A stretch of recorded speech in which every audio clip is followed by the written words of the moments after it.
یقیناً یہ ایک کھلی آزمائش تھی. آزمائش کا ایک فلسفہ سمجھ لیجیے، وہ یہ ہے کہ آگ میں پھینکے جانے تک، آگ میں کودنے تک آزمائش تھی. ٹھیک ہے، اللہ تعالیٰ نے ابراہیم علیہ السلام کو جلنے نہیں دیا تھا. اسماعیل کے گلے تک چھری لے جانے تک آزمائش تھی. اللہ تعالیٰ نے اس کو اسماعیل کے گلے پہ پھرنے نہیں دیا. اللہ تعالیٰ ہمیں اس وقت تک آزماتا ہے جس حد تک ہم اس آزمائش کو سہار سکتے ہیں، اور اس لمٹ کے فوراً بعد بلیسنگز شروع ہو جاتی ہیں.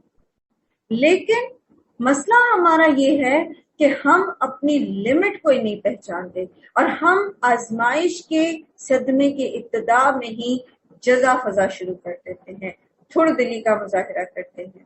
یاد رکھیے، جہاں ہماری آزمائش مکمل ہوئی اس سے آگے اللہ تعالیٰ آپ کو آزمائش میں اس لیے نہیں ڈالتا کہ وہ آپ کو تباہ و برباد کر دے، آپ کو رسوا کر دے، آپ کو فنا کر دے. اللہ تعالیٰ آپ کو آزمائش میں آپ کے درجے بلند کرنے کے لیے ڈالتا ہے، آپ کو اور زیادہ نوازنے کے لیے ڈالتا ہے. آگ آپ کو جلائے گی نہیں، یقین رکھیے، گلے پہ چھری نہیں پھرے گی. مچھلی نے یونس علیہ السلام کو نگلا ضرور تھا، کھایا نہیں تھا، ہضم نہیں کیا تھا. محمد صلی اللہ علیہ وآلہ وسلم مکے سے نکلنے پہ مجبور ضرور کر دیے گئے تھے، لیکن واپس فاتح بن کے پلٹے تھے.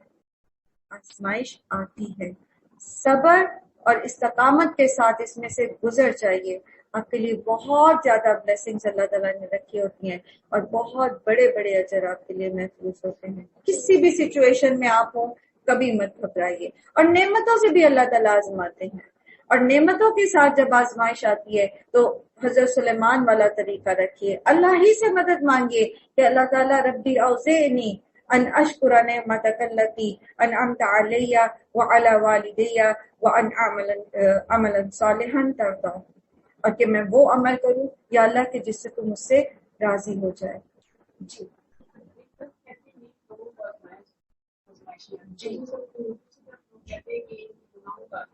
دیکھیں، گناہ جو ہے سب سے زیادہ آزمائشیں، جہاں تک آپ پہلے بھی عرض کیا نا، میں نے نبی صلی اللہ علیہ وسلم نے فرمایا کہ سب سے زیادہ آزمائشیں انبیاء پر آتی ہیں. تکالیف جو ہے نا، یہ آزمائش ہوتی ہیں یا پھر یہ سزا ہوتی ہے، مصیبت ہوتی ہے. آزمائش کیسے پتہ چلے کہ اب یہ مصیبت ہے یا یہ آزمائش ہے؟ اگر تو ہم اس تکلیف میں مبتلا ہونے کے بعد اللہ سے قریب ہو گئے تو سمجھے کہ یہ آزمائش تھی، اور ہم اس میں پورے اتر رہے ہیں اور ہم اللہ کے قریب. اور اگر انسان تکلیف میں اللہ سے دور ہو جائے تو وہ سزا ہوتی ہے. ٹھیک ہے، اور ایک بات یاد رکھیے، کبھی کسی اپنے آپ پر جب کوئی ایسی تکلیف آتی ہے تو فوراً ہمیں اپنا انالیسس کرنا چاہیے کہ کہیں میں نے گڑبڑ کی ہے، اور استغفار کرنی چاہیے. لیکن جب دوسرے کے اوپر آپ کوئی تکلیف دیکھیں تو ہمیشہ اچھا گمان کریں کہ یہ یقیناً اللہ تعالیٰ نے اس کو اجر دینے کے لیے اس کی کوئی نیکی ہے کہ اللہ تعالیٰ اس کو جو ہے جی گناہ دھلتے ہیں. بیماری جو ہے، جیسے ایک کانٹا بھی چبھتا ہے اگر کسی مومن کو تو وہ اس کے گناہوں کا کفارہ بن جاتا ہے. تو دوسروں کے معاملے میں یہ نہیں سوچنا کہ یہ کوئی گناہگار ہے بہت بڑا شاید تو اس کے اوپر اتنی تکلیفیں آئی.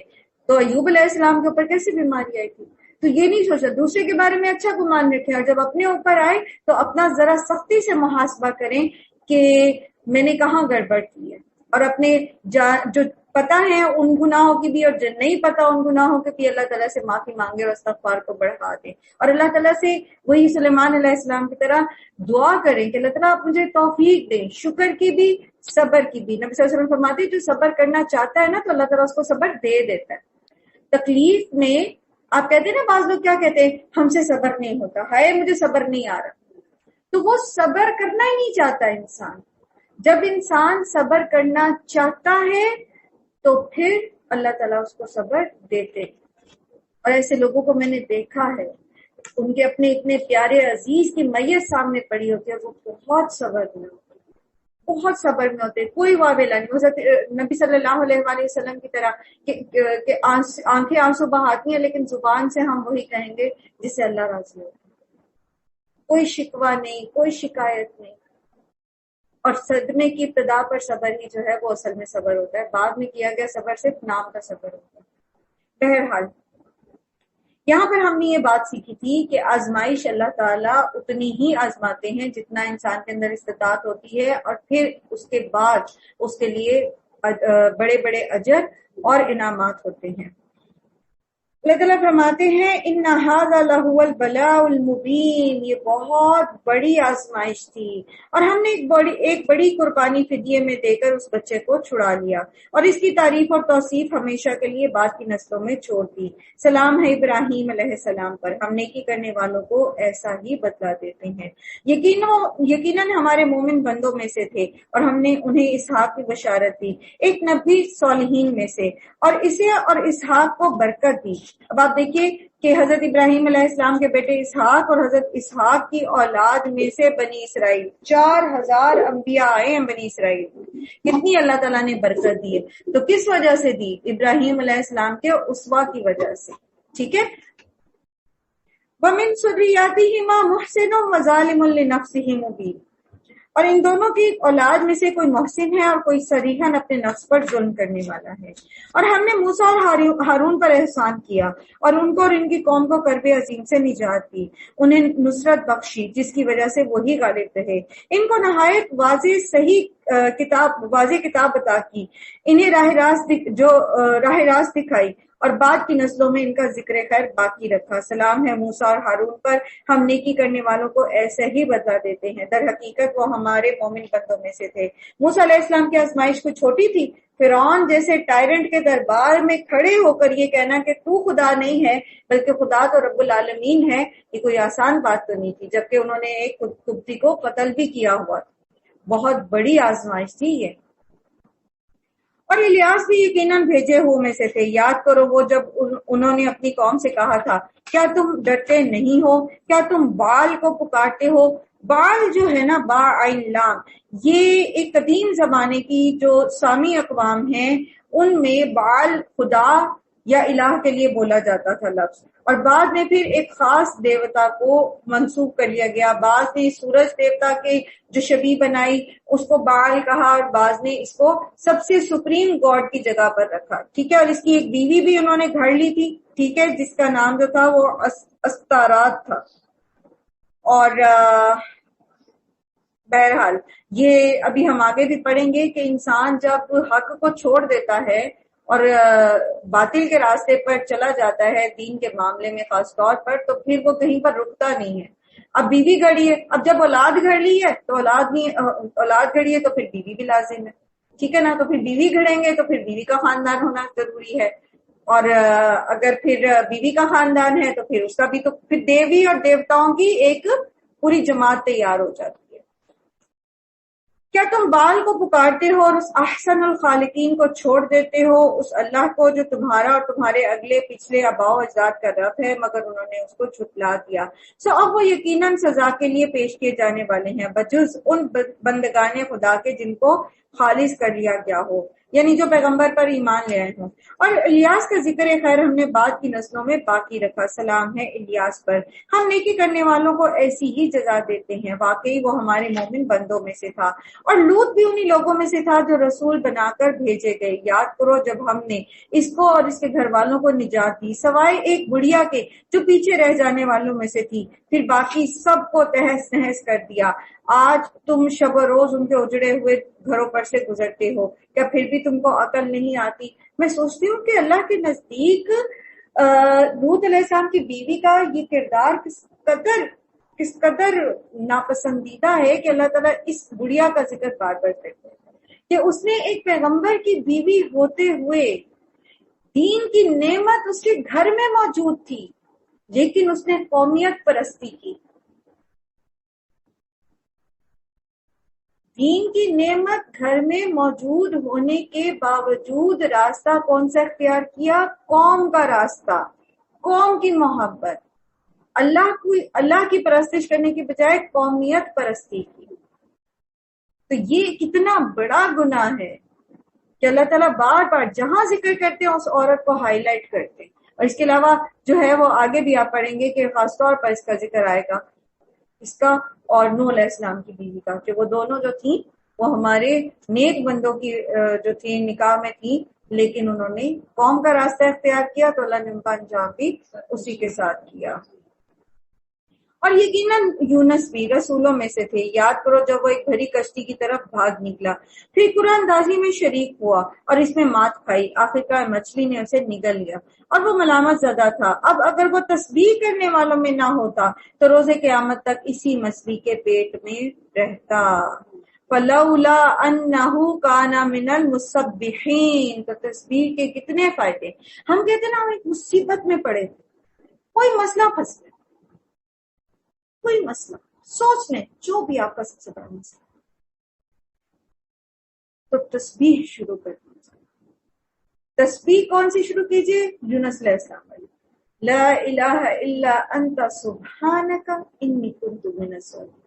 اتنی خوبصورت یہ دعا ہے، اس کے اندر اللہ سبحانہ وتعالیٰ کی تحلیل بھی ہے، لا الہ الا اللہ، اس کی توحید کا اقرار ہے، اس کی توحید کی معرفت ہے، پھر اس کو اس کی پاکی بیان کرنا، اس کی تسبیح بھی ہے، پھر یہ کہ اپنے گناہوں کا اقرار اور اپنی عاجزی کا اظہار بھی ہے۔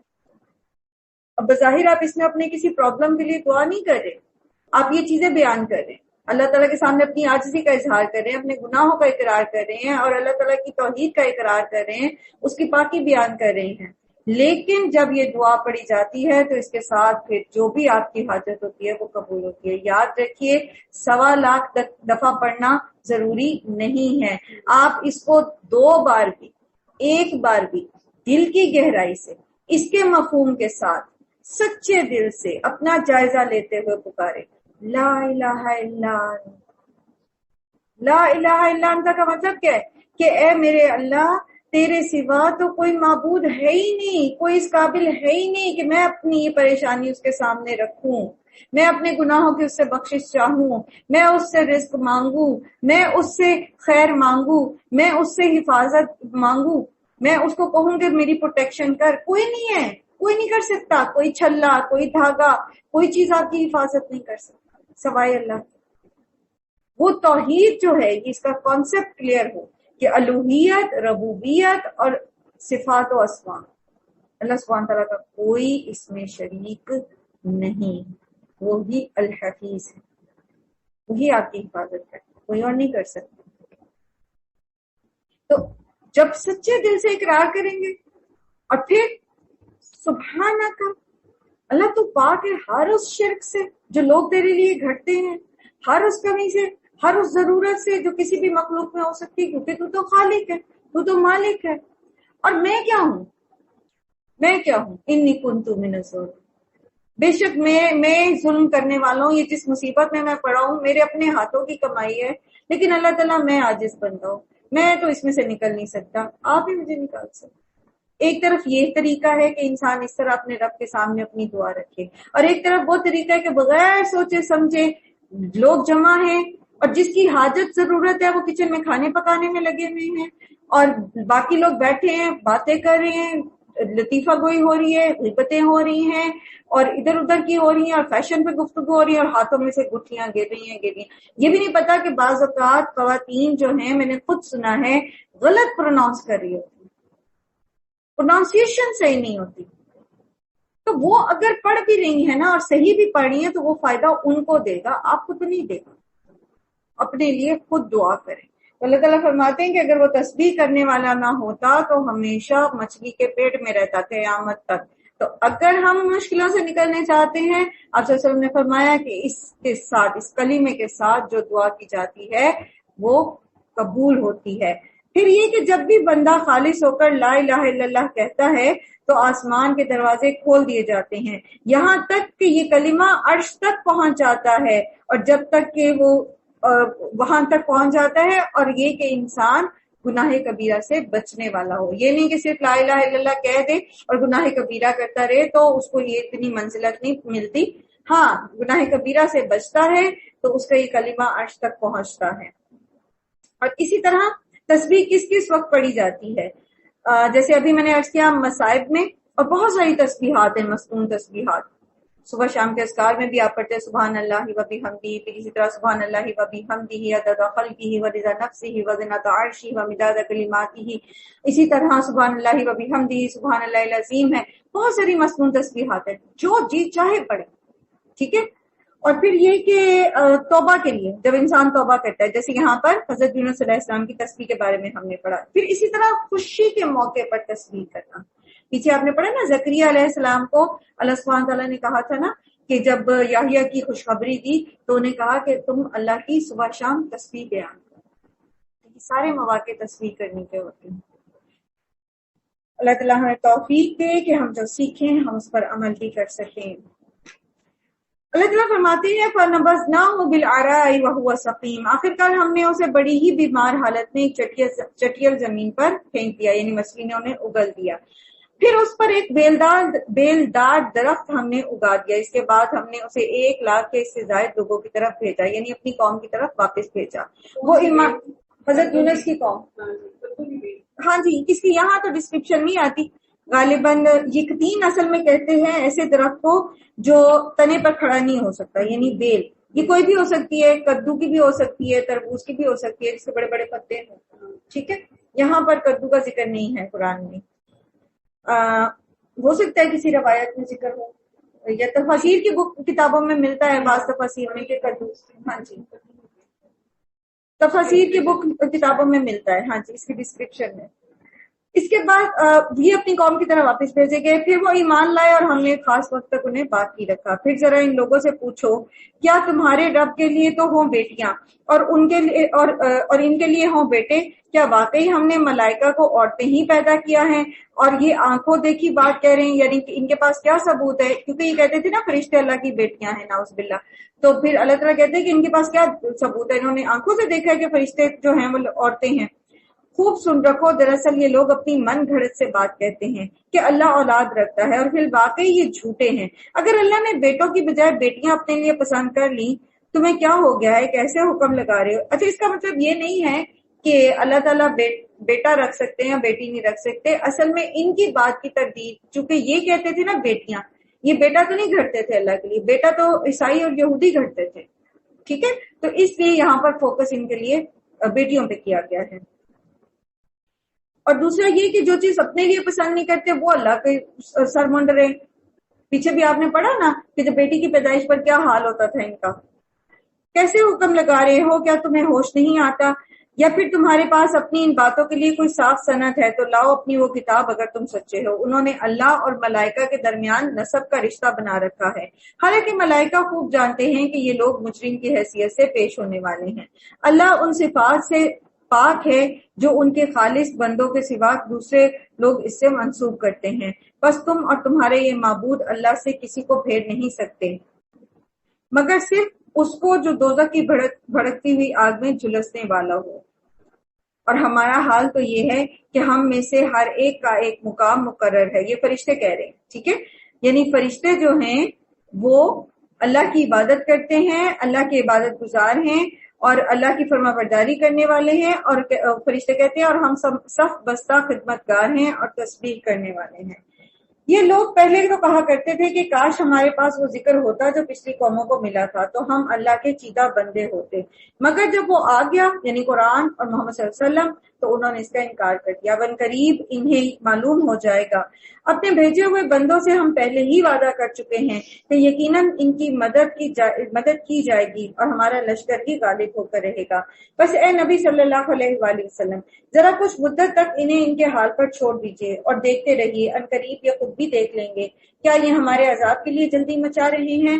مگر وہ جب ان کی صحن میں اترے گا تو وہ دن ان لوگوں کے لیے بہت ہی برا ہوگا جنہیں متنبع کیا جا چکا ہے۔ اب ذرا انہیں کچھ مدت کے لیے چھوڑ دیجیے اور دیکھتے رہیے، ان قریب یہ خود دیکھ لیں گے۔ آپ کا رب پاک ہے، عزت کا مالک ہے ان تمام باتوں سے جو یہ لوگ کر رہے ہیں، اور سلام ہے مرسلین پر، اور ساری تعریف اللہ رب العالمین کے لیے ہے۔ سبحان ربک رب العزت عما یصفون وسلام علی المرسلین والحمد للہ رب العالمین۔ سورۃ صاد، بسم اللہ الرحمن الرحیم۔ صاد والقرآن ذی الذکر بل الذین کفروا فی عزت وشقاق سود، قسم ہے نصیحت برے قرآن کی، بلکہ یہی لوگ جنہوں نے ماننے سے انکار کیا ہے سخت تکبر اور ضد میں مبتلا ہو گئے ہیں۔ ان سے پہلے ہم ایسی کتنی ہی قوموں کو ہلاک کر چکے ہیں۔ تو وہ چیخ اٹھے مگر وہ وقت بچنے کا نہیں ہوتا۔ ان لوگوں کو اس بات پر بڑا تعجب ہوا کہ ایک ڈرانے والا خود انہی میں سے آ گیا۔ منکرین کہنے لگے کہ یہ جادوگر ہے، سخت جھوٹا ہے، کیا اس نے سارے خداؤں کی جگہ بس ایک ہی خدا بنا ڈالا؟ یہ تو بڑی ہی عجیب بات ہے۔ اور سرداران قوم یہ کہتے ہوئے نکل گئے کہ چلو اور ڈٹے رہو اپنے معبودوں کی عبادت پر۔ یہ بات تو کسی اور ہی غرض سے کی جا رہی ہے، جیسے میں نے پہلے بھی عرض کیا نا کہ یہ جو خاص دنیا پر نظر رکھنے والے لوگ ہوتے ہیں نا، تو ان کو سمجھ نہیں آتی کہ ایک شخص جو ہے وہ کیوں ہلکان ہوتا پھر ہے، نہ اسے اپنی کھانے کا ہوش ہے، نہ پینے کا ہوش ہے، نہ گھر والوں کا ہوش ہے، نہ تجارت کا، نہ کسی چیز کا۔ صبح اور شام بس اس کا غم یہ بنا ہوا ہے کہ لا الہ الا اللہ کہہ دو، لا الہ الا اللہ کہہ دو، شرک چھوڑ دو، آخرت کو سمجھو، اپنے اعمال درست کر دو۔ تو انہیں سمجھ نہیں آتی کہ یہ کیا بے وقوفی ہے۔ کون اپنے گھر بار کو چھوڑ سکتا ہے؟ کون اپنے مال و دولت کو چھوڑ سکتا ہے؟ کون کسی کے لیے اتنا ہلکان ہو سکتا ہے جبکہ اس کو کوئی لالچ نہ ہو؟ تو وہ سمجھتے تھے کہ انبیاء بھی کسی لالچ کی وجہ سے یہ کر رہے۔ جسے فرعون کہتا تھا کہ یہ اس لیے آئے ہارون اور موسیٰ تاکہ تمہیں تخت و تاج سے ہٹا کے تمہاری جگہ یہ حاکم بن جائے، تمہارے زمینوں پر یہ قبضہ کر لیں۔ تو یہ جو مشرکین مکہ تھے یہ بھی یہی سمجھتے تھے۔ ان کا ایک گروہ جو تھا وہ ان کے چچا کے پاس بھی گیا، نبی صلی اللہ علیہ وسلم کے پاس، اور کہتے ہیں کہ اپنے بھتیجے کو سمجھاؤ، اگر یہ چاہتا ہے کہ اس کو سرداری دی جائے تو ہم سے مکہ کا سردار بنا دیتے ہیں، اگر یہ چاہتا ہے کہ کسی خوبصورت مالدار عورت سے شادی کرے تو ہم بہترین قبیلے کی بہترین اور خوبصورت ترین عورت کے ساتھ اس کی شادی کرا دیتے ہیں، اور بھی اگر یہ مال و دولت چاہتا ہے تو ہم اسے وہ بھی منہ مانگا دیتے ہیں، بس یہ لا الہ الا اللہ کہنا چھوڑ دے۔ تو ایسے پھر نبی صلی اللہ علیہ وآلہ وسلم نے کیا کہا تھا کہ اگر یہ میرے دائیں ہاتھ پہ سورج اور بائیں پہ چاند بھی لا کے رکھ دے نا تب بھی میں اپنے اس کام سے پیچھے نہیں ہٹوں گا۔ تو انبیاء تو پیچھے بھی آپ نے پڑھا، ایک ایک نبی نے یہی کہا کہ میرا اجر جو ہے وہ اللہ کے پاس ہے، میرا اجر میں تو اللہ رب العالمین سے اپنا اجر چاہتا ہوں، مجھے تم سے تو کچھ چاہیے ہی نہیں۔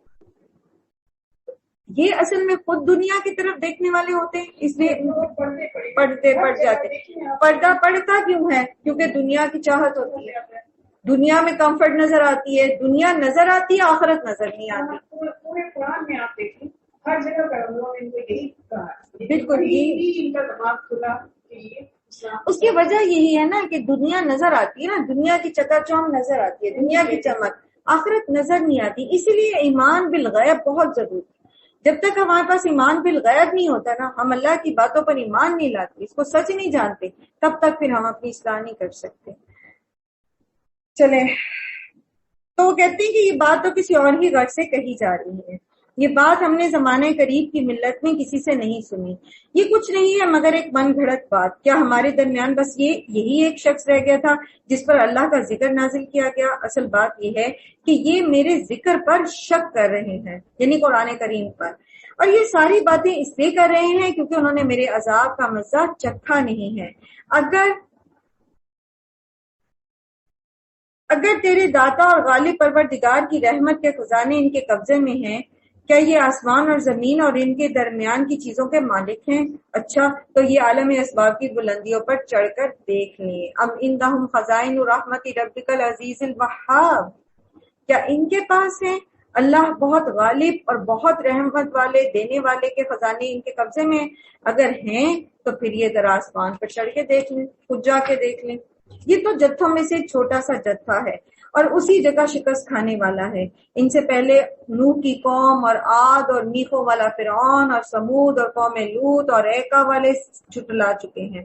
جتھے وہ تھے ان میں سے ہر ایک نے رسولوں کو جھٹلایا اور میری عقوبت کا فیصلہ ان پر چسپاں ہو گیا۔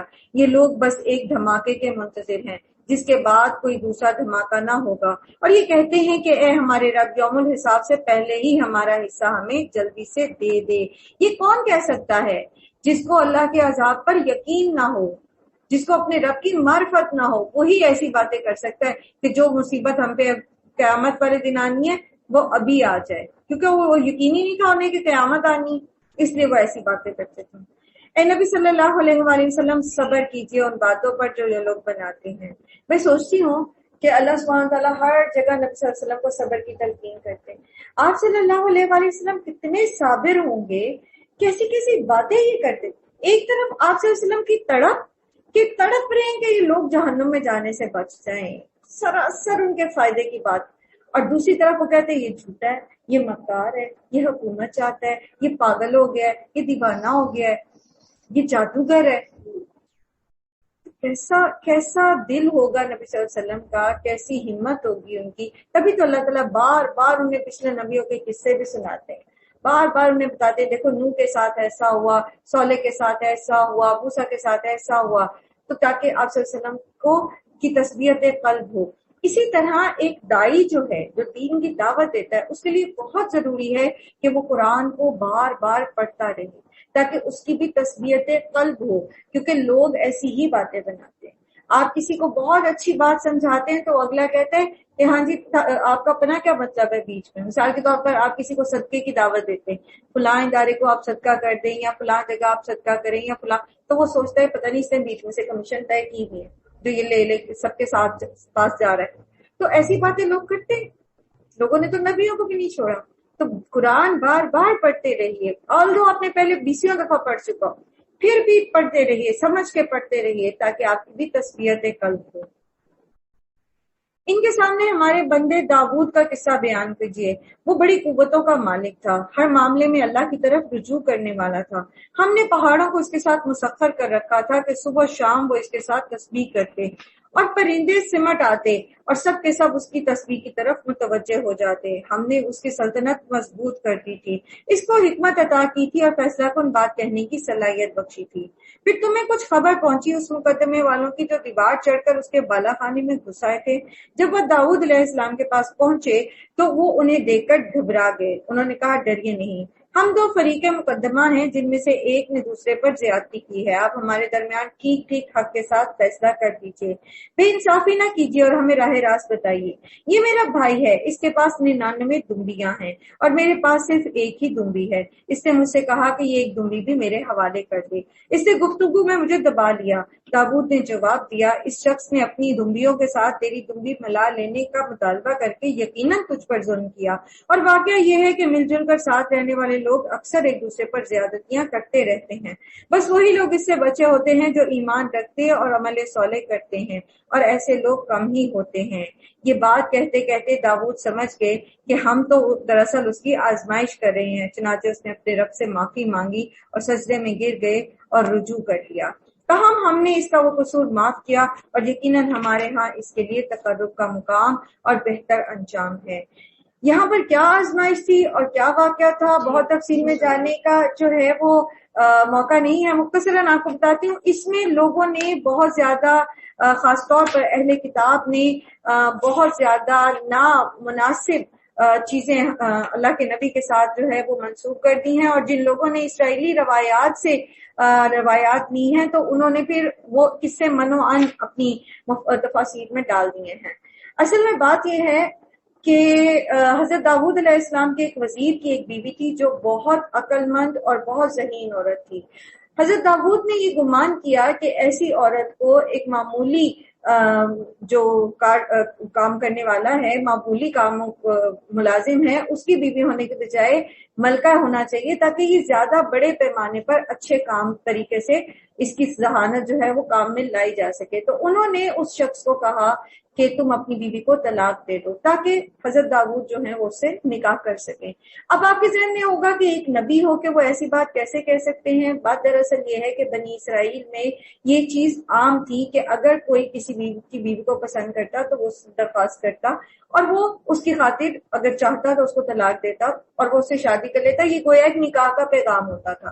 لیکن داؤد علیہ السلام سے غلطی یہ ہوئی کہ اس میں چونکہ وہ ایک حاکم بھی تھے, ٹھیک ہے, اور ان کا درجہ بہت بلند تھا, تو ایسے میں اس شخص نے اپنے آپ کو گویا مجبور پایا کہ یہ ایک حکم کا درجہ رکھتا ہے, یہ صرف ایک سجیشن نہیں ہے. جیسے عام بنی اسرائیل کی آپس میں ایک سجیشن ہوتی تھی یا ایک ریکویسٹ ہوتی تھی، تو یہ ریکویسٹ نہیں بلکہ اس نے اس کو ایک حکم کے طور پر مانا، تو اس کو اس نے اپنے اوپر زیادتی جانا۔ اللہ سبحانہ و تعالیٰ کو بھی یہ بات پسند نہیں آئی، تو اللہ سبحانہ و تعالیٰ نے داؤد علیہ السلام کو سجھانے کے لیے کہ انہوں نے یہ بات غلط کی تھی جو اس شخص کو کہا اس کی بیوی کے معاملے میں، تو پھر اللہ تعالیٰ نے یہ دو فریقین وہاں پر بھیجے، واللہ عالم کہ یہ فرشتے تھے یا بنی اسرائیل کے ہی کوئی دو لوگ تھے جو اپنا مقدمہ لے کر گئے اس طرح کا ان کے پاس اس وقت، لیکن بہرحال یہ جو بھی تھے، داؤد علیہ السلام کو بات سمجھ آ گئی کہ میں نے جو بات کہی تھی وہ صحیح نہیں تھی اور انہوں نے رجوع کر لیا۔ اب اس معاملے میں بہت زیادہ افراط و تفریط آپ کو ملے گی، بعض کہتے ہیں، بعض مفسرین نے اس کا بالکل انکار ہی کر دیا ہے قصے کا، لیکن اگر اس قصے کا بالکل انکار کر دیتے ہیں تو پھر ان آیات کی توجیہ سمجھ نہیں آتی، اور اگر وہ والے قصے رہتے ہیں جو اسرائیلی روایات سے ہیں تو اس میں ایک نبی کے ساتھ ایسی باتیں منسوب کی گئی ہیں جو ایک نبی کے لیے بہت ہی نامناسب ہے، اور اسرائیلی روایات میں آپ کو ایسی بہت ساری چیزیں ملتی ہیں بائبل میں جہاں انہوں نے نبیوں کے لیے بہت ساری ایسی باتیں کہیں جو بالکل بھی کسی بھی نبی کو زیب نہیں دیتی۔ تو اس طرح سے یہ بات ہمیں سمجھ آتی ہے کہ ایسا ہوا ہوگا جس کی وجہ سے یہ بات جو ہے وہ کہی گئی ہوگی، اور یہ رائے جو ہے یہ ابو العلا مودودی کی جو روایت تفسیر ہے تفہیم القرآن، اس میں انہوں نے اس کو اس طرح سے ڈسکرائب کیا ہے۔ یا داؤد انا جعلناک خلیفۃ فی الارض، پھر اس سارے معاملے سے گزرنے کے بعد ساتھ میں اللہ سبحانہ تعالیٰ نے ان کی توبہ کو قبول کیا، ان کو تقرب کا مقام دیا، انہیں بہترین انجام دیا، اور یہ کہا کہ ہم تجھے خلیفہ بنائیں گے زمین میں، لہٰذا تو لوگوں کے درمیان حق کے ساتھ حکومت کر اور خواہش نفس کی پیروی نہ کر کہ تجھے اللہ کی راہ سے بھٹکا دے۔ پیچھے بھی ہم نے یہ پڑھا نا کہ خواہش نفس کی پیروی کرنے والے جو ہیں وہ سیدھے راستے سے ہٹ جاتے ہیں۔ جو لوگ اللہ کی راہ سے بھٹکتے ہیں یقیناً ان کے لیے سخت سزا ہے اور وہ یوم الحساب کو بھول گئے ہیں۔ ہم نے اس آسمان اور زمین کو جو اس دنیا کو جو ان کے درمیان ہے فضول پیدا نہیں کر دیا، یہ تو ان لوگوں کا گمان ہے جنہوں نے کفر کیا ہے، اور ایسے کافروں کے لیے بربادی اور جہنم کی آگ ہے۔ یعنی جو یہ کہتے ہیں کہ بس یہ دنیا ایسے ہی کھیل تماشے میں بن گئی ہے، ایسے ہی بن گئی ہے اتفاق سے اور ایسے ہی ختم ہو جائے گی۔ کیا ہم ان لوگوں کو جو ایمان لاتے ہیں اور نیک اعمال کرتے ہیں اور ان کو جو زمین میں فساد کرتے ہیں برابر کر دیں گے؟ کیا متقیوں کو ہم فاجروں جیسا کر دیں گے؟ یہ سوال ان کے سامنے رکھا گیا نا کہ اگر اللہ تعالیٰ نے کوئی آخرت نہیں رکھی اور دنیا میں ایک طرف مومن ہے جو ایک قید خانے کی طرح دنیا میں رہ رہا ہے اور ایک طرف فاسق اور فاجر ہے جو دنیا میں اللہ کی نافرمانیاں کر رہا ہے اور عیش کر رہا ہے، تو کیا اس دنیا کو ایسے ہی ہم ختم کر دیں بغیر کسی جزا سزا کے؟ تو پھر مومن کا کیا قصور ہے؟ ٹھیک ہے نا، پھر تو فاجر کامیاب رہا نا کہ اس نے عیش کیے۔ تو اللہ تعالیٰ کہہ رہے ہیں کہ ایسا ہو سکتا ہے؟ اللہ سبحانہ و تعالیٰ جو جیسے خالق اور جیسے مدبر اور جیسے الحکیم سے کوئی ایسا سوچ سکتا ہے کہ وہ کوئی چیز اتنی بڑی کائنات، جس نے ایک چونٹی بھی جو ہے وہ بے مقصد بے مصرف پیدا نہیں کی، جس نے ایک وائرس بھی بے مصرف پیدا نہیں کیا، وہ اتنی بڑی کائنات بے مصرف پیدا کر دے گا کہ بس یوں ہی بنے اور یوں ہی ختم ہو جائے؟ یہ ایک بڑی ہی برکت والی کتاب ہے اے محمد صلی اللہ علیہ وسلم، ہم نے آپ کی طرف اس کو نازل کیا تاکہ یہ لوگ اس کی آیات پر غور کریں اور عقل اور فکر رکھنے والے اس سے سبق حاصل کریں۔ تو پڑھتے تو سبھی ہیں لیکن سبق اس میں سے کیوں اخذ کرتا ہے، کس کو سمجھ آتی ہے؟ جو عقل اور سوجھ بوجھ رکھتا ہے۔ اور داؤد کو ہم نے سلیمان جیسا بیٹا عطا کیا، بہترین بندہ، کثرت سے اپنے رب کی طرف رجوع کرنے والا۔ قابل ذکر ہے وہ موقع جب شام کے وقت اس کے سامنے خوب سدھائے ہوئے تیز رو گھوڑے پیش کیے گئے، تو اس نے کہا کہ میں اس مال کی محبت اپنے رب کی یاد کی وجہ سے میں نے اختیار کی ہے۔ تو وہی بات کہ نعمتیں بری نہیں ہوتی، مال برا نہیں ہے، اولاد بری نہیں ہے، یہ اگر ہمیں اللہ کی یاد دلاتے ہیں، اگر ہم ان کو اللہ کی فرما برداری میں لگاتے ہیں تو یہ اس سے بڑی بلیسنگ کوئی نہیں ہے۔ تو مال سے محبت اللہ کی محبت کی وجہ سے اگر کی جائے کہ میرے پاس مال ہو تو میں ایسے اور ایسے صدقہ کروں، میں اسے ایسے اور ایسے اللہ کی فرما برداری میں لگاؤں، ایسے اور ایسے جو ہے اسے مساکین کی مدد کروں، تو وہ برا نہیں ہے ایسی مال سے محبت کرنا۔ لیکن مال کی محبت میں اللہ کی حدوں کو توڑ دینا، حرام میں پڑ جانا، اور اسی طرح مال کو اللہ کی نافرمانی میں لگانا، اسراف میں لگانا یا بخیل بن جانا، یہ سب باتیں غلط ہیں۔ یہاں تک کہ وہ جب گھوڑے نگاہ سے اوجل ہو گئے تو اس نے حکم دیا انہیں میرے پاس واپس لاؤ، پھر لگا ان کی پنڈلیوں اور گردنوں پر ہاتھ پھیرنے۔ اور دیکھو کہ سلیمان کو بھی ہم نے آزمائش میں ڈالا اور اس کی کرسی پر ایک جسد لا کر ڈال دیا۔ پھر اس نے رجوع کیا اور کہا کہ اے میرے رب مجھے معاف کر دے، مجھے وہ بادشاہی دے جو میرے بعد کسی کے لیے سزاوار نہ ہو، بے شک تو ہی اصل میں عطا کرنے والا ہے۔ تب ہم نے اس کے لیے ہوا کو مسخر کر دیا جو اس کے حکم سے نرمی کے ساتھ چلتی تھی، جدھر وہ چاہتا تھا وہ شیاطین کو مسخر کر دے اور چاہتا تھا ادھر کو چلتی تھی، اور شیاطین کو مسخر کر دیا، ہر طرح کے معمار اور غوطہ خور اور دوسرے جو پابندے سلاسل تھے۔ ہم نے اس سے کہا یہ ہماری بخشش ہے، تجھے اختیار ہے جسے چاہے دے اور جسے چاہے روک لے، کوئی حساب نہیں، یقیناً اس کے لیے ہمارے ہاں تقرب کا مقام اور بہتر انجام ہے۔ اور ہمارے بندے ایوب کا ذکر کرو، جب اس نے اپنے رب کو پکارا کہ شیطان نے مجھے سخت تکلیف اور عذاب میں ڈال دیا ہے۔ اس کا یہ مطلب نہیں کہ شیطان نے بیماری میں انہیں مبتلا کیا، اصل میں وہ بیماری کی شدت اور عزیز و اقارب کے دور ہو جانے اور مصائب کے آنے سے شیطان جو ہے وہ انسان کو جیسے مایوسی اور اللہ کے بارے میں بدگمانی پہ ڈالنا چاہتا ہے نا، تو اس طرف اشارہ ہے۔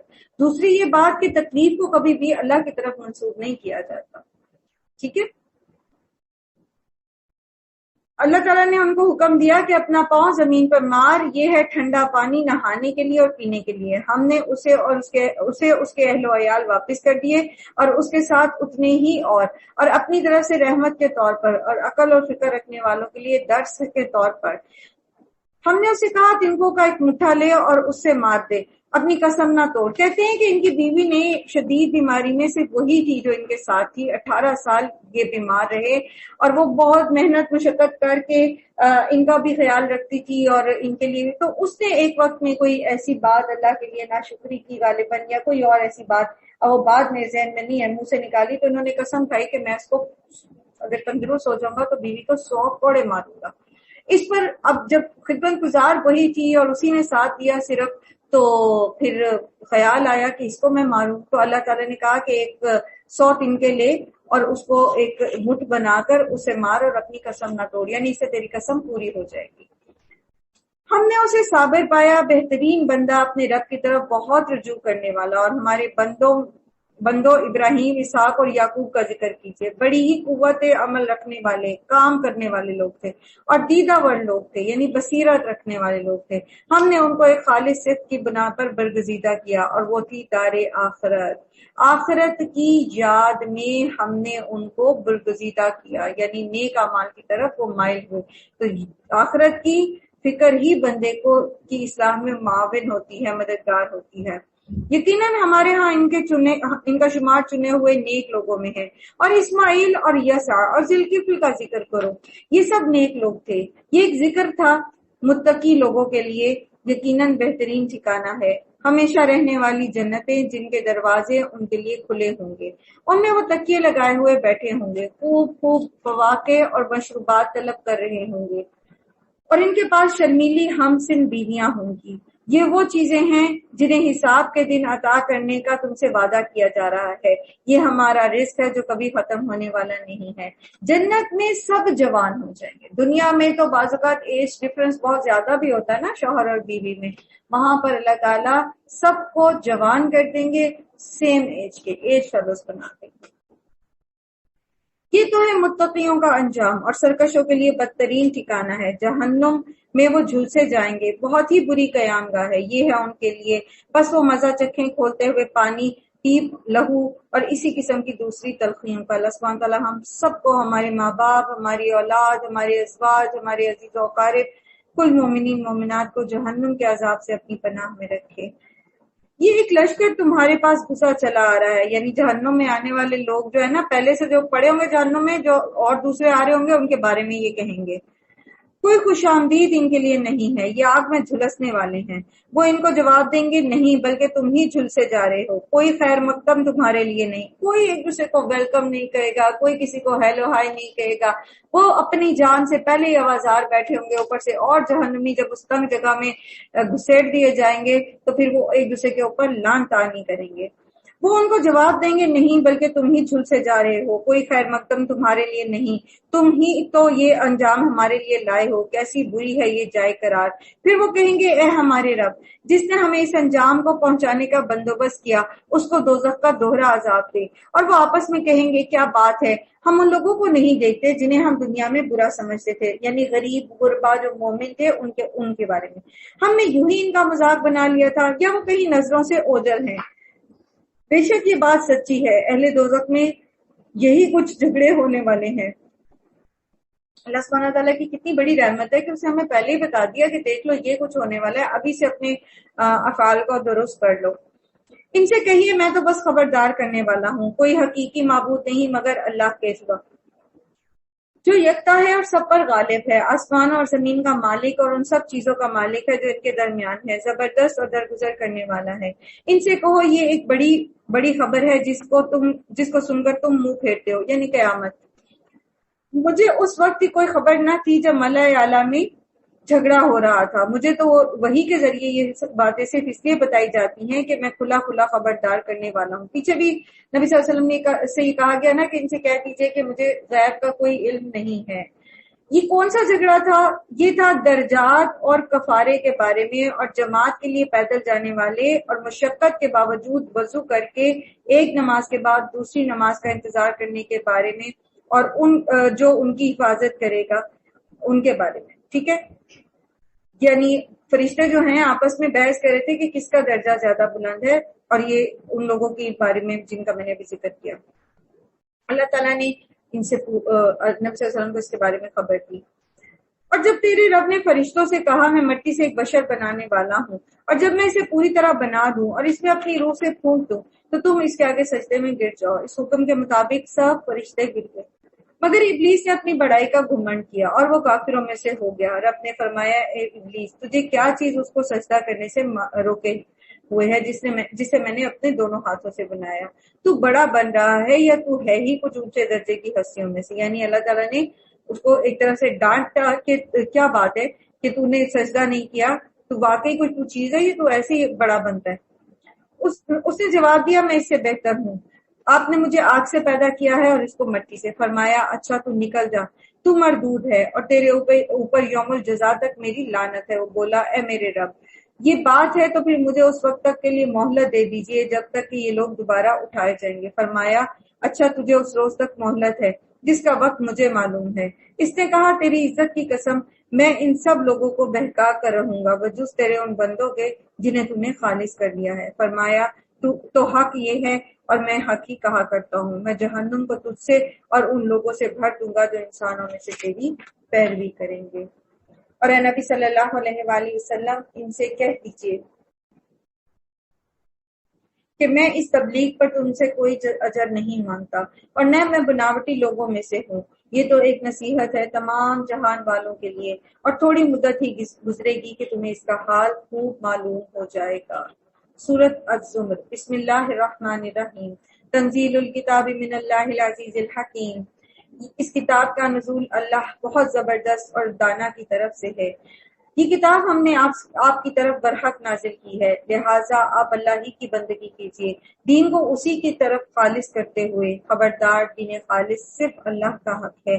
رہے وہ لوگ جنہوں نے اس کے سوا دوسروں سرپرست بنا رکھے ہیں اور اپنے اس فعل کی وہ یہ توجیہ کرتے ہیں کہ ہم تو ان کی عبادت صرف اس لیے کرتے ہیں کہ وہ اللہ تک ہماری رسائی کرا دیں۔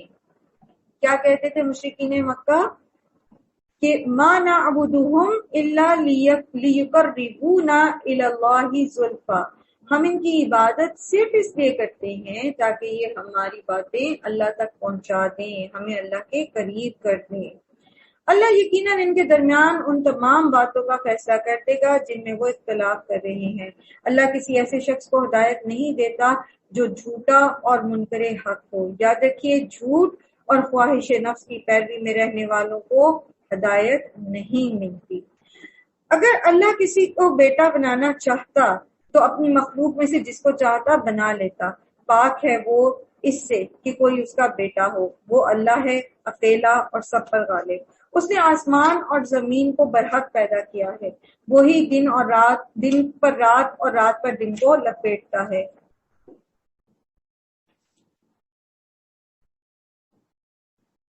اسی نے سورج اور چاند کو اس طرح مسخر کر رکھا ہے کہ ہر ایک وقت مقرر تک چلے جا رہا ہے۔ جان رکھو وہ زبردست ہے اور درگزر کرنے والا ہے۔ اسی نے تم کو ایک جان سے پیدا کیا، پھر وہی ہے جس نے اس جان سے اس کا جوڑا بنایا، اور اسی نے تمہارے لیے مویشیوں میں سے 8 نر اور مادہ پیدا کیے۔ سورہ انعام میں آپ اس کی تفصیل پڑھ چکے ہیں نا۔ مویشی سے مراد کون سے جانور ہوتے ہیں؟ اونٹ، گائے، بھیڑ اور بکری۔ تو یہ 4 نر اور 4 مادہ مل کر 8 بن جاتے ہیں۔ وہ تمہاری ماؤں کے پیٹوں میں 3 تاریک پردوں کے اندر تمہیں ایک کے بعد ایک شکل دیتا چلا جاتا ہے۔ اور یہ کون سے 3 پردے ہیں؟ یعنی جو ایک تو ماں کا پیٹ ہے، پھر اس کے اندر یوٹرس ہے، پھر اس کے اندر فیٹس بیگ ہے۔ یہ 3 اندھیرے جو ہیں سارے اس کے اندر جو ہے انسان اپنی کو اللہ تعالیٰ پرورش دیتا ہے اور اپنی نگاہوں کے سامنے دیتا ہے۔ کیسے انسان بنتا ہے، ہاتھ کیسے بنتے ہیں؟ آپ کو پتہ ہے ہاتھ جو ہوتا ہے یہ پہلے بالکل ایسے جڑا ہوا ہوتا ہے، انگلیاں نہیں ہوتی، پھر ان کے بیچ میں کچھ سیلز جو ہیں وہ ڈیڈ ہونے شروع ہو جاتے ہیں اللہ کے حکم سے۔ اگر وہ سیل نہ مرے، ان سیلوں کو کس نے بتایا کہ تم نے اس ٹائم پر جب بیبی اتنے ویک کا ہو جائے گا تو پھر فیٹس اتنے ویک کا ہو جائے گا تو یہاں سے تو یہ والے سیل جو ہیں یہ ڈیڈ ہونے شروع ہو جائیں گے۔ وہ سیل ڈیڈ ہوتے ہیں تو انگلیاں بنتی ہیں۔ سبحان اللہ۔ اور ایسے ہی لوگ اللہ کے ساتھ اوروں کو شریک کرتے تھے۔ تبھی تو اللہ تعالیٰ تخلیق کے صفت لاتے ہیں بار بار کہ انہوں نے کیا تخلیق کیا ہے جن کو تم الہ بنا کے بیٹھے ہو۔ کتنا بڑا ظلم ہے کہ اللہ کی مخلوق کو اللہ کے ساتھ شریک کر دیا جائے۔ اسی لیے اللہ تعالیٰ فرماتے ہیں ان الشرک لظلم عظیم۔ اور وہ تمہاری ماں کے پیٹوں میں 3 باریک پردوں کے اندر تمہیں ایک کے بعد ایک شکل دیتا چلا جاتا ہے۔ یہی اللہ ہے جو تمہارا رب ہے، بادشاہی اسی کی ہے، کوئی معبود اس کے سوا نہیں ہے۔ پھر تم کدھر سے پھرائے جاتے ہو؟ اگر تم کفر کرو تو اللہ تم سے بے نیاز ہے، لیکن وہ اپنے بندوں کے لیے کفر کو پسند نہیں کرتا۔ کیوں پسند نہیں کرتا؟ تاکہ اس کے بندے جہنم میں نہ جائیں۔ شکر کرو تو اسے وہ تمہارے لیے پسند کرتا ہے۔ یعنی اگر کوئی شکر کرتا ہے تو اللہ تعالیٰ اس کو پسند کرتا ہے اور اس شکر کا اسی کو بدلہ اچھا دیتا ہے، اور اگر کوئی ناشکری کرتا ہے تو اللہ تعالیٰ یہ پسند نہیں کرتا، کیونکہ اس ناشکری کا نقصان بھی اس بندے کو ہی ہوتا ہے۔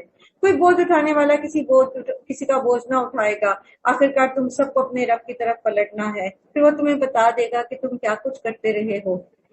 وہ تو دلوں کا حال بھی جانتا ہے۔ انسان پر جب کوئی آفت آتی ہے تو وہ اپنے رب کی طرف رجوع کر کے اسے پکارتا ہے، پھر جب اس کا رب اسے اپنی نعمت سے نواز دیتا ہے تو وہ اس مصیبت کو بھول جاتا ہے جس پر وہ پہلے پکار رہا تھا، اور پھر دوسروں کو اللہ کا ہمسر ٹھہراتا ہے تاکہ وہ اس کی راہ سے اسے گمراہ کرتے ہیں۔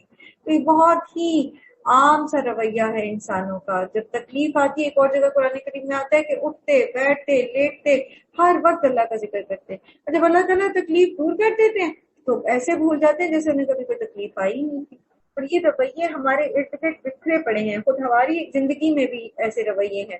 اللہ سبحانہ تعالیٰ ہمیں توفیق دیں کہ ہم ہر حال میں اللہ کا ذکر کرنے والے ہیں، دکھ تکلیف میں بھی اور خوشی میں بھی اللہ کو یاد کرنے والے ہیں، اور ہر حال میں اس کے فرمان بردار رہیں۔ ان سے کہیے تھوڑے دن اپنے کفر سے لطف اٹھا لو، یقیناً وہ دوزخ میں جانے والا ہے۔ کیا اس شخص کی روش بہتر ہے یا اس شخص کی جو متی فرما ہے، رات کی گھڑیوں میں کھڑا رہتا اور سجدے کرتا ہے، آخرت سے ڈرتا اور اپنے رب کی رحمت سے امید لگاتا ہے؟ ان سے پوچھئے کیا جاننے والا اور نہ جاننے والا دونوں کبھی یکساں ہو سکتے ہیں؟ نصیحت تو عقل رکھنے والے ہی قبول کرتے ہیں۔ اس کو بڑے اچھے سے آپ سمجھ سکتے ہیں۔ قرآن پڑھنے سے پہلے کی اپنی زندگی ہم دیکھیں اور قرآن کو سمجھ کے پڑھنے کے بعد اپنی زندگی دیکھیں، برابر نہیں ہوگی۔ نہ سوچ ویسی رہی ہوگی، نہ عمل ویسا رہا ہوگا، نہ نمازوں کی کیفیت ویسی رہی ہوگی۔ اور اگر ویسی کی ویسی ہی ہے تو اس کا مطلب ہے کہ ہم نے قرآن کا حق ادا نہیں کیا، جیسے اس کو سمجھنا چاہیے تھا ویسے سمجھا نہیں۔ پھر سے شروع کیجیے، پھر سے غور و فکر کیجیے اور اللہ سے دعا کیجیے کہ اللہ تعالیٰ ہمیں قرآن کی حکمتیں سکھائیں جو ہم بھول گئے ہیں وہ ہمیں یاد کرا دیں، اور ہمیں عمل کے وقت یاد رہے کہ ہم آپ کس عمل سے راضی ہوتے ہیں۔ ان سے کہیے میرے بندو جو ایمان لائے ہو، اپنے رب سے ڈرو۔ جن لوگوں نے اس دنیا میں احسان کا رویہ اختیار کیا ہے ان کے لیے بھلائی ہے، اور اللہ کی زمین وسیع ہے، صبر کرنے والوں کو تو ان کا اجر بے حساب دیا جائے گا۔ تو صبر کا اجر کیا ہے؟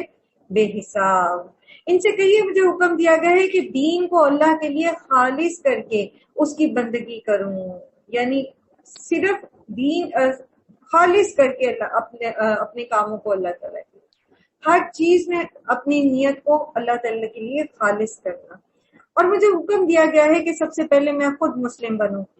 کہو اگر میں اپنے رب کی نافرمانی کروں تو مجھے ایک بڑے دن کے عذاب کا خوف ہے۔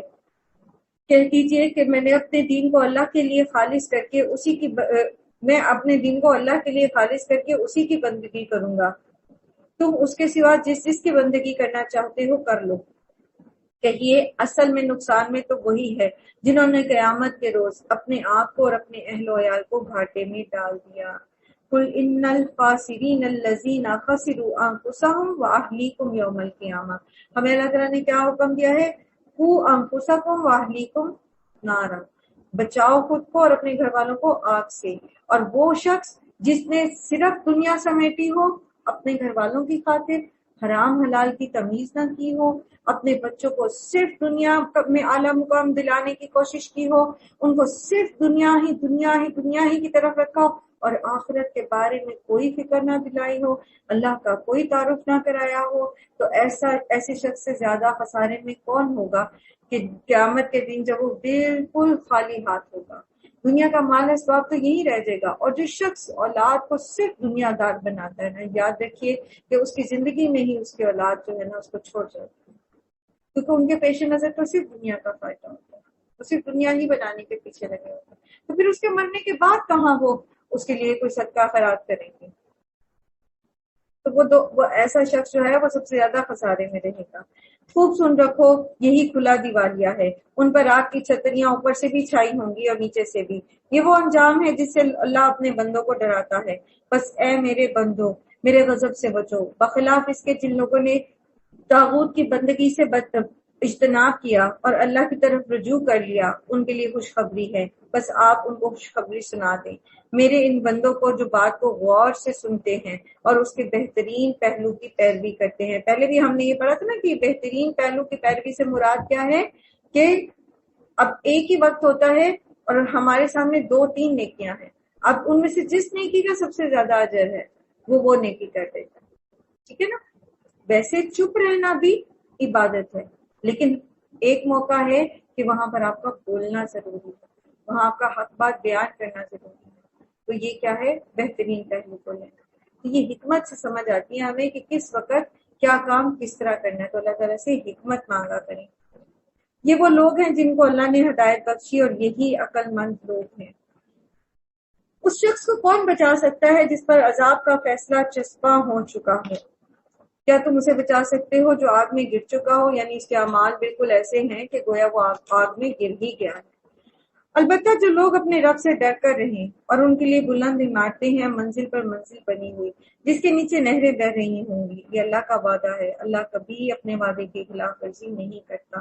کیا تم نہیں دیکھتے کہ اللہ نے آسمان سے پانی برسایا، پھر اس کو سوتوں اور چشموں اور دریاؤں کی شکل میں زمین کے اندر جاری کیا، پھر اس پانی کے ذریعے سے وہ طرح طرح کی کھیتیاں نکالتا ہے جن کی قسمیں مختلف ہیں، پھر وہ کھیتیاں پک کر سوکھ جاتی ہیں، پھر تم دیکھتے ہو کہ وہ زرد پڑ گئیں، پھر آخرکار اللہ ان کو بس بنا دیتا ہے۔ در حقیقت اس میں ایک سبق ہے عقل رکھنے والوں کے لیے۔ کس کے لیے سبق ہے؟ کیا سبق ہے؟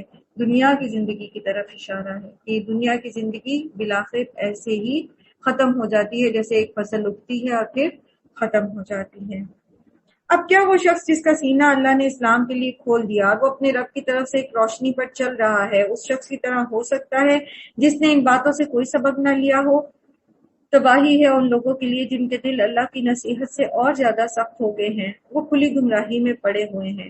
اللہ نے بہترین کلام اتارا ہے، ایک ایسی کتاب جس کے تمام اجزاء ہم رنگ ہیں، یعنی آپس میں ملتے جلتے ہیں، موضوعات بھی ملتے جلتے ہیں، اور جس میں بار بار مضامین دہرائے گئے ہیں۔ اسے سن کر ان لوگوں کے رونگٹے کھڑے ہو جاتے ہیں جو اپنے رب سے ڈرنے والے ہیں۔ یہ بار بار کیوں تکرار آتی ہے مضامین کی؟ اب جو نصیحت ضروری ہوتی ہے، کیا وہ ایک دفعہ کہہ کے چھوڑ دی جاتی ہے یا بار بار کی جاتی ہے؟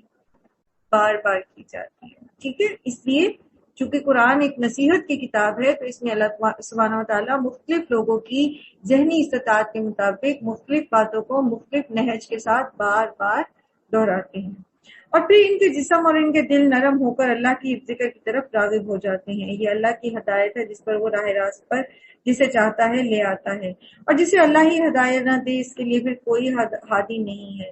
اب اس ظالم کی بدحالی کا آپ کیا ذکر کر سکتے ہیں جو قیامت کے روز عذاب کی سخت مار اپنے منہ پر لے گا۔ ایسے ظالموں سے تو کہہ دیا جائے گا کہ اب چکھو مزہ اس کمائی کا جو تم کرتے رہے تھے۔ ان سے پہلے بھی بہت سے لوگ اس طرح جھٹلا چکے ہیں، آخر ان پر عذاب ایسے رخ سے آیا جدھر سے ان کو خیال بھی نہ تھا۔ پھر اللہ نے ان کو دنیا ہی کی زندگی میں رسوائی کا مزہ چکھایا، اور آخرت کی عذاب تو اس سے شدید تر ہے۔ کاش یہ لوگ جانتے۔ ہم نے اس قرآن میں لوگوں کو طرح طرح کی مثالیں دی ہیں کہ یہ ہوش میں آئیں۔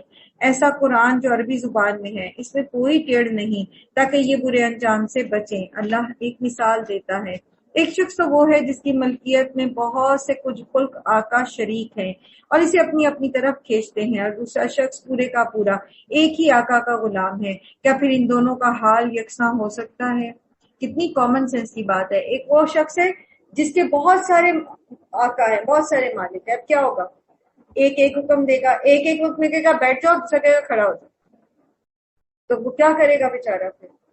اور ایک وہ ہے جس کا ایک ہی مالک ہے اور وہ بہت اچھا بھی ہے، وہ اس کی استطاعت سے زیادہ اس سے کام بھی نہیں لیتا، تو کیا اب دونوں کی حالت برابر ہے؟ اسی طرح ایک وہ شخص ہے جو صرف اللہ کی عبادت کرتا ہے، ایک اللہ کی، تو اب اس کو پتا ہے کہ اس کا مالک اس کے اوپر کتنا رحیم ہے، کتنا کریم ہے، اور وہ اس کی حکمت ہے ہر معاملے میں، اور وہ اس کے صبر کا، اس کے شکر کا اس کو اجر دیتا ہے۔ اور ایک وہ شخص ہے جس نے سینکڑوں خدا بنا رکھے، ایک کا چڑھاوا چڑھاتا ہے تو ایک پہ جا کے دیے چڑھاتا ہے، تو ایک کا کچھ کرتا ہے، ایک کا کچھ کرتا ہے، پھر اس کا رہ گیا تو وہ ناراض ہو گیا، اس کا رہ گیا تو وہ ناراض ہو گیا، تو کون سکون میں ہے زیادہ؟ کون زیادہ بہتر حال میں ہے؟ توحید پرست یا وہ جو شرک کرتے ہیں؟ الحمدللہ بات تو سمجھ آ گئی، کامن سینس کی بات ہے، مگر اکثر لوگ نادانی میں پڑے رہتے ہیں۔ اے نبی صلی اللہ علیہ وآلہ وسلم، تمہیں بھی مرنا ہے اور ان لوگوں کو بھی مرنا ہے، آخر کار قیامت کے روز تم سب اپنے رب کے حضور اپنا اپنا مقدمہ پیش کرو گے۔ اب یہی گفتگو جو ہے انشاءاللہ کل 24ویں پارے میں آگے جاری رہے گی۔ اللہ سبحانہ و تعالی ہمیں توفیق دیں کہ ہم آخرت کو اپنا منتہائی نظر بنائیں اور دنیا ہماری منتہائی نظر نہ ہو، نہ ہی ہمارے علم کا ذریعہ ہو کہ ہم اس کی صحیح اور غلط اور اس کی اچھائی اور اس کی برائی کے ساتھ اعمال کا فیصلہ کریں، بلکہ ہم آخرت کی بھلائی اور آخرت کی خرابی کو سامنے رکھتے ہوئے اپنے اعمال کریں اور اپنے فیصلے لیں۔ اللہ تعالیٰ آپ سب کو آسانیاں عطا فرمائے، ایمان اور صحت کی بہترین حالت میں رکھیں، دنیا اور آخرت میں عافیت نصیب فرمائے۔ اللہ سبحانہ تعالیٰ تمام مرحومین کی مغفرت فرمائے، اور جتنے بیمار ہیں جہاں بھی اللہ سبحانہ تعالیٰ ان کو شفاء کاملہ عطا فرمائے۔ اللہ سبحانہ تعالیٰ آپ سب کے دلوں میں جو بھی جائز حاجات ہیں اللہ تعالیٰ ان کو آسانی کے ساتھ قبول فرمائیں اور آپ کو عطا فرمائے۔ وآخر الدعوانا الحمدللہ رب العالمین۔ سبحانک اللہم و بحمدک، نشہد ان لا الہ الا انت، نستغفرک و نتوب الیک۔ السلام علیکم و رحمۃ اللہ